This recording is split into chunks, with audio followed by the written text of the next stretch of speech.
Hey guys, welcome back to the show. I'm Daniel, and you're listening to Level 2. Thank you so much for being here today. Today, we're diving into something really important. Stop being afraid of speaking English. Grab a coffee and let's jump right in. Thanks, Daniel.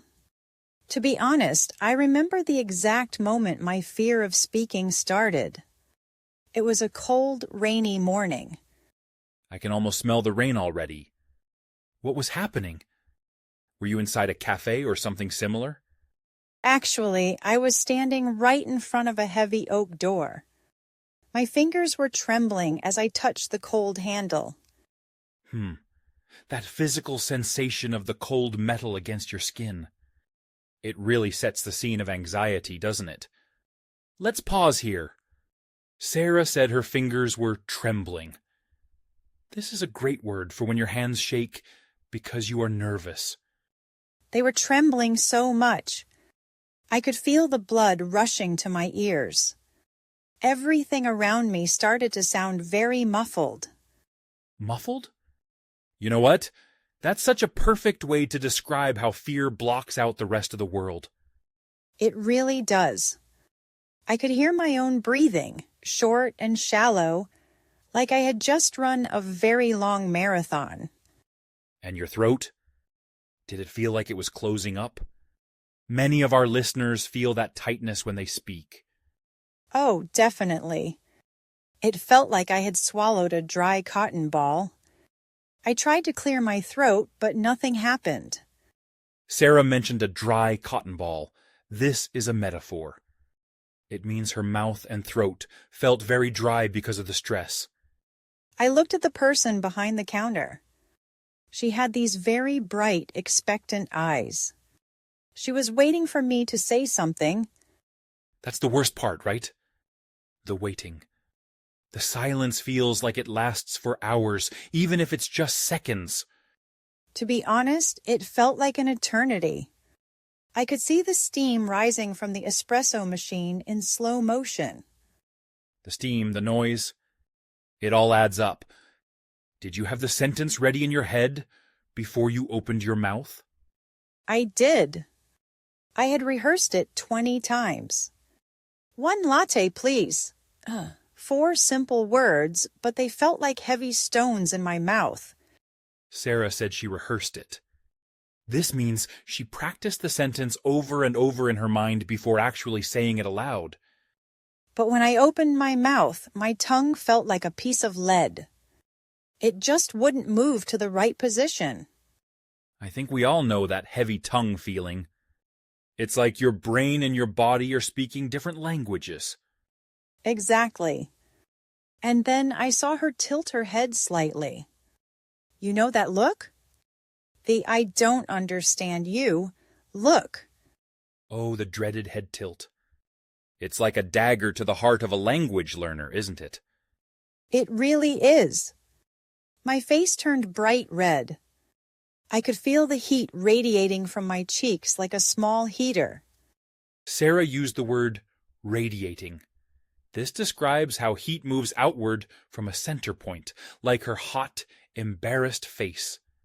I wanted the floor to open up and swallow me. I just stared at the menu boards, pretending to read the prices. But you didn't run away, did you? You stayed there in that uncomfortable hot moment in the coffee shop. I stayed, but I was paralyzed. I could smell the roasted beans, but they didn't smell good anymore. They smelled like failure. That's a very strong image. Fear can actually change how we perceive our surroundings, even our sense of smell. Well, eventually, she smiled. It wasn't a mean smile.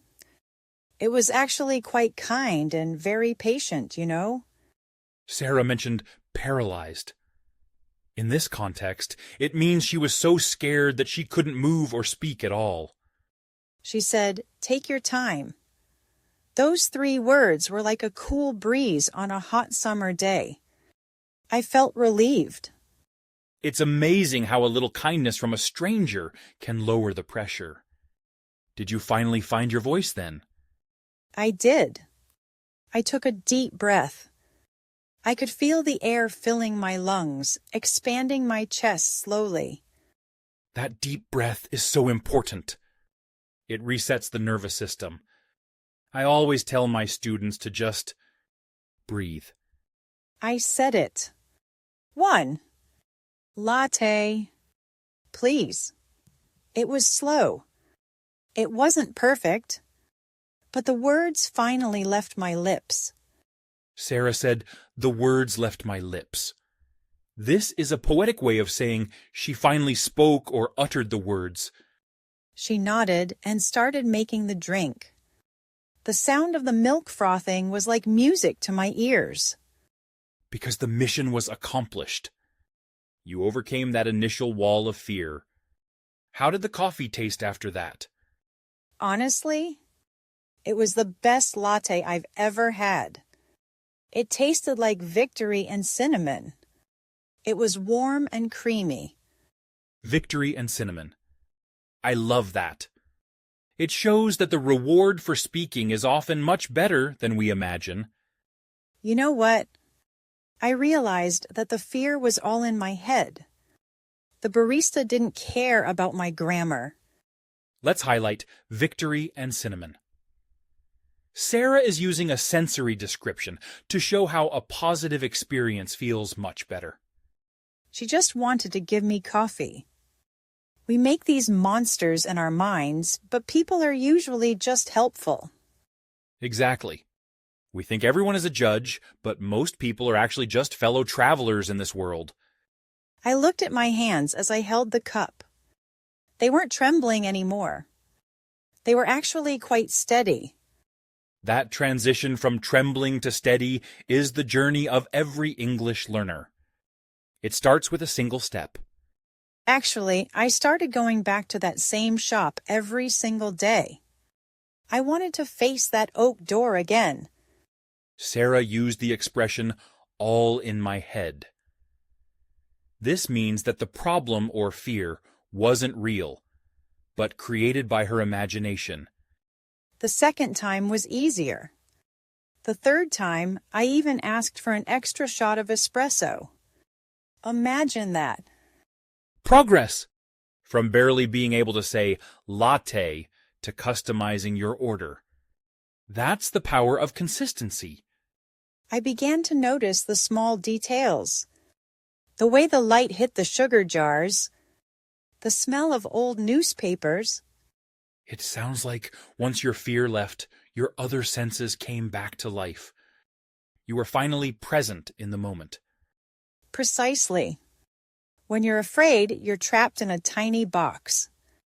When you speak, the box disappears and you see everything. Sarah said she was trapped in a tiny box. This is a metaphor for how fear limits your experiences and your world. I even started eavesdropping a little bit.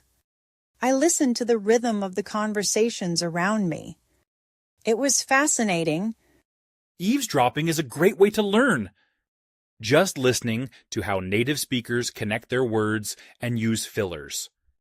To be honest, I didn't understand everything, but I liked the melody of it. It felt less like a test. That's a huge mindset shift. Viewing language as a melody or a tool rather than a graded school examination. I even made a mistake one day.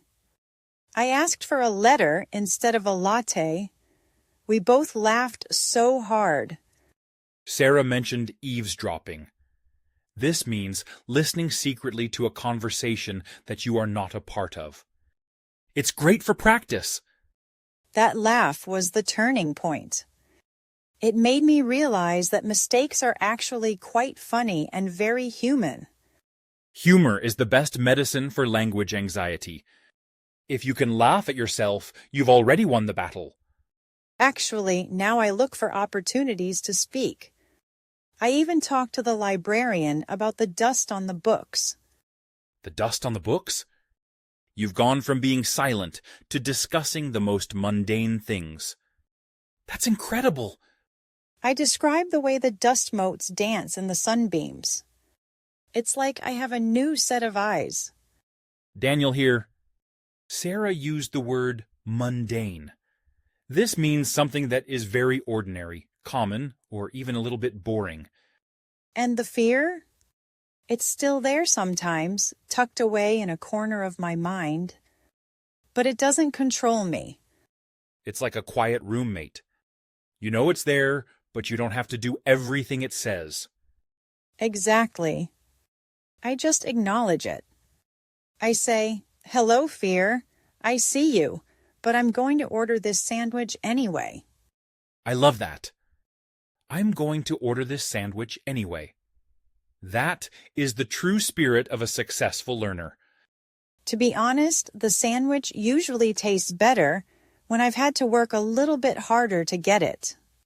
In Sarah's last sentence, she said she acknowledges the fear. This means to accept that something exists or is true. Every conversation is a tiny brick. I'm building a house of confidence, one hello and thank you at a time.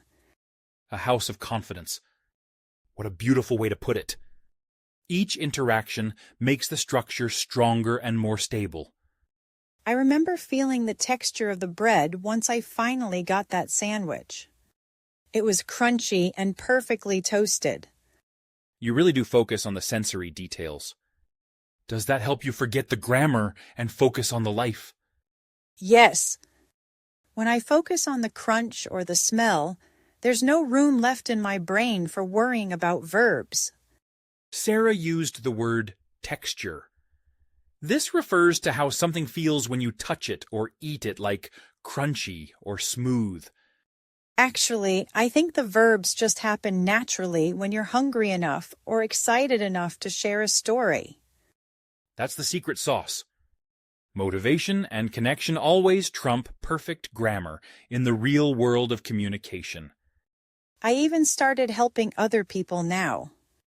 I saw a tourist looking lost yesterday, holding a very crinkly map. The crinkly map. Did you step in? Did you use your new house of confidence to help them out? I did. I could feel the old fear trying to wake up, but I just pushed it back down into the basement. Sarah mentioned trump. In this context, it means to be better than or more important than something else, like grammar. I told them the way to the museum. My voice was clear.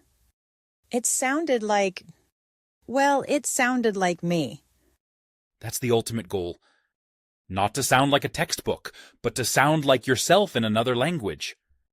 Exactly. It's not about being a different person. It's about letting your true self out through different words. You know what? That is so profound. Language is a bridge, not a barrier. We just have to walk across. And even if the bridge is a bit shaky, the view from the middle is absolutely breathtaking, to be honest. Daniel here. Sarah said profound. This means something that shows great knowledge or deep insight into a topic. I saw the tourists' faces light up. That connection, that spark of understanding. It was better than any gold star. No grades, just real human connection. That's why we do this. That's why we study and practice every day. So, to everyone listening, just touch the door handle. It might be cold, but the coffee inside is worth it. That's such a powerful message. Don't let the cold handle stop you from entering the room of conversation. Actually, I'm going to go buy another latte right now. I want to hear the hiss of the milk again. Sarah used faces light up. This is an idiom meaning people suddenly looked very happy or excited about something. The hiss is like a small applause for every word I manage to say. It's my favorite sound now. I'll never look at a coffee machine the same way again. It's now a symbol of linguistic bravery for me. It really is. Every hiss and every clink of the spoon is a celebration of our ability to connect. Well, Sarah, thank you for sharing these sensory memories. You've really helped us understand how to stop being afraid of speaking English. It was my pleasure, Daniel. I hope everyone finds their own cinnamon victory today. Just keep talking. Let's look at bravery. Sarah's story showed us that bravery isn't the absence of fear, but acting despite the fear. Thanks for hanging out with me today. And truly, thank you for spending your time with us. I hope today's topic helps you in your daily life. Don't forget to hit the like button and share this. Stay curious, and I'll catch you later.